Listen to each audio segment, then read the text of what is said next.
Beyond the purple nebula path, the skiff drifted with its lights turned low.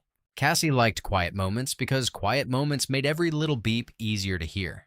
Max liked quiet moments too, mostly because they gave his inventions time to look innocent. Ziggy had already found the softest cushion and claimed it as official ship business.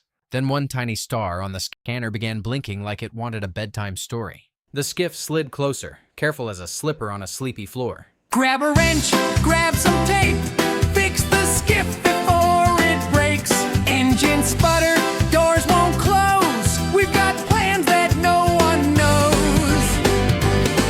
Skiff Crew,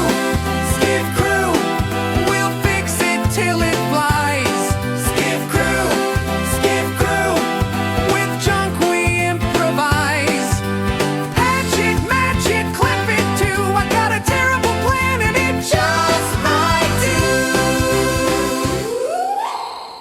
Nobody knew yet that the quietest problem would need the gentlest invention. Inside the control room, everything hummed in a friendly, sleepy way. No alarms. Nice. The scanner blinked once, then twice, then in a pattern too polite to ignore. That blink has rhythm. Ziggy opened one eye, which on the skiff counted as a full investigation. The skiff translated the blinks into a tiny trail of musical light. It looked like a nursery rhyme, except one note kept flickering out of place. It is asking for quiet help. Quiet help is not my loudest skill. Cassie smiled, because Max whispering with tools was still worth a try. Cassie drew a neat path through the nebula toward the blinking signal.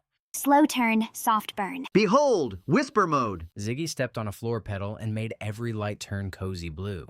Whisper mode was not official, but it was surprisingly relaxing. The skiff floated into a nursery of pastel clouds and tiny moonlit cradles. One little star flashed brighter than all the others. That is not a storm. The light blinked across the cockpit like someone turning a lamp on and off too quickly. A sleepy star with hiccups. Beyond the mist, the crew finally saw the source of the blinking rhyme. A tiny star was trying to shine softly. Every few seconds, too much power burst out in a bright golden flare. All around it, the other little stars blinked awake again. The nursery was not in danger, but it was very tired. Cassie sorted the readings into a pattern she could understand. The power is not bad. It is bunched up. What if we shout the light flatter? Cassie gave Max the look that meant useful idea, wrong volume. First, the crew tried the proper tools. Filter first, meter second. The filter became spaghetti. The smooth cable tied itself into a bow, which was polite but not helpful. Should we? You mean check the junk drawer? Cassie opened the junk drawer slowly, because experience had made her wise. Slowly. The drawer answered with spoons, tape, springs, foil, and one suspicious sock puppet. It remembered us. Ziggy stood on the only clear cushion, looking deeply prepared. Max picked up a cracked lampshade and a spoon shaped like a little moon. I've got a terrible idea, and it might just work. Reflect, soften, hold. Cassie turned the pile into a plan before the pile could become a sculpture. That is diffuser cloth. The invention began as a circle of bendy rods and hope. Wide frame, no sharp corners. Patch it with tape. The harsh test light spread through the cloth and became warm around the edges. That is better.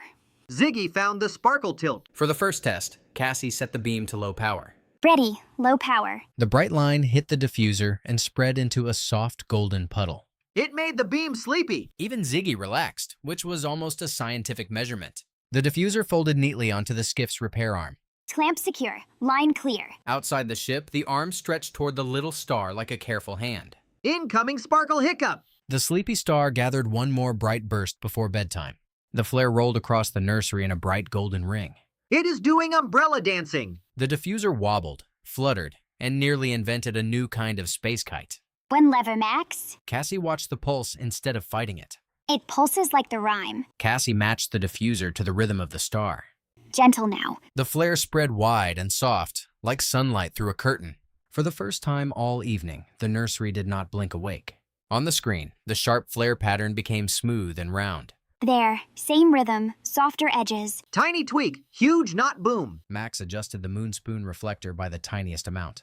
The baby stars settled into a cozy glow. Then one loose tail of tape flapped over the repair camera. The star is on the ceiling. It was not on the ceiling, but the upside-down monitor made a strong argument. Ziggy chased the trailing tape and tugged the camera cable back into place. Good catch, little helper. The view steadied, and so did the diffuser. One final bright pulse rolled out from the sleepy star. The diffuser caught it and softened it into a golden hush. That is the quietest victory ever. And the best kind tonight. Back aboard the skiff, Cassie wrote the lesson in the logbook. Problem solved gently. The maximum star snooze softener. The name was longer than the invention, but Max looked very proud of it. Shorter name later. The skiff drifted away while the nursery rested in soft golden light. The junk drawer had helped, but only because the crew used its odd parts kindly. Max learned that the best inventions do not have to be the loudest ones. And somewhere behind them, the sleepy star finally glowed goodnight.